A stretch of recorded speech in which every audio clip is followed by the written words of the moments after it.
In an unsurprising turn of events, we have an update from this post that I posted a couple of days ago, and it didn't disappoint. So for those of you just tuning in and finding my page, a doctor's note is no longer an excused absence in Tennessee school district. For those of you who don't know, I'm Victoria. I'm running for Congress in Tennessee's District 4, and this school district is in my district, my congressional district. So let's see what they have to say. But first, so just for clarity here, a student doctor's notes will no longer be excused absence. 3 or more absences, the school will do intervention. 8 or more, and there will be a referral to juvenile court.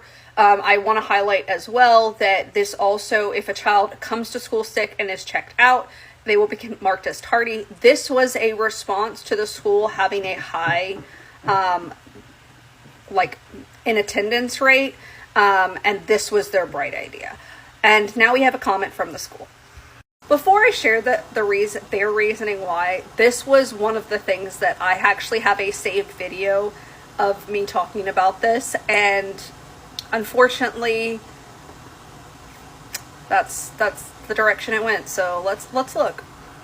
This is important to come to school each and every day. The director of schools for Lawrence County, Michael Atkins, said during a recorded meeting, if you have got the sniffles, that is fine. You're going to have them when you go to work one day. And as you can see, he goes on to say some things about chronically absent students, blah, blah, blah. Our belief is come to school. So this perpetrates the school to work pipeline, and I wholeheartedly disagree with that. It's not a thing for me. I am not interested in a Gilded Age type of existence. I'm good. Past that, this negatively impacts the students in multiple ways. 1, they are learning unhealthy habits at a young age related to their bodies and going to school and or work later in life. This can have negative side effects that are lifelong and can lead to death later in life.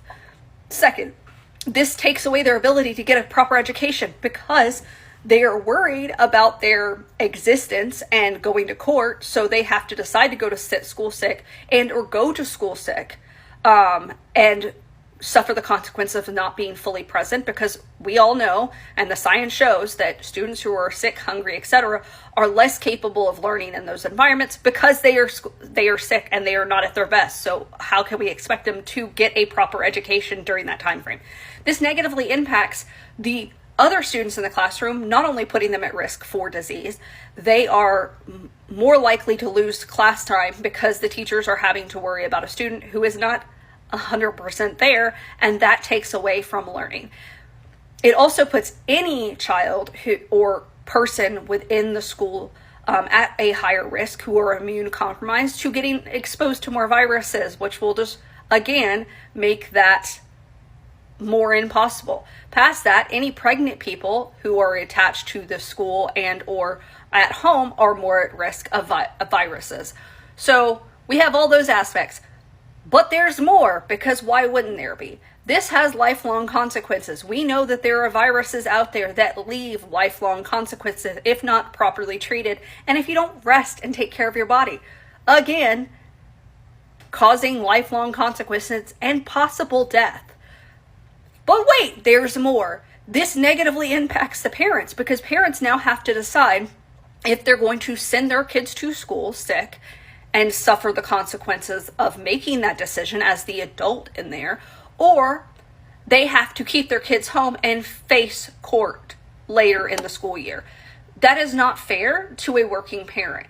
And that means that public education is no longer, it might not be an option for some parents, as they don't want to take those risks based on what's going on at home. So yeah, if as a parent who has a kid in school, starting school here soon, I would stand 10 toes down. They can fight me. I don't care, because it's an antiquated policy that does not actually benefit the students or the school. You're just looking to get money because of Republicans and a supermajority who make it so that you only get paid if all the students are there. Last but certainly not least, in my other video, there is a phone number if you wanted to help this district out, as well as get involved with your school boards. School boards are notoriously Republican run, and they don't have your best interest. This policy is proof of that, but we see it across my district with the banning of books and removing books because they don't want to see LGBTQAI kids represented in school. They don't want to see Black, Brown, and Indigenous kids represented in school. They don't want you to learn your history. So do us all a favor and get involved today. And if that's not an option for you, there is a phone number in my other video. And as always, guys, stay hydrated, vote blue. But no, I'm serious, vote blue.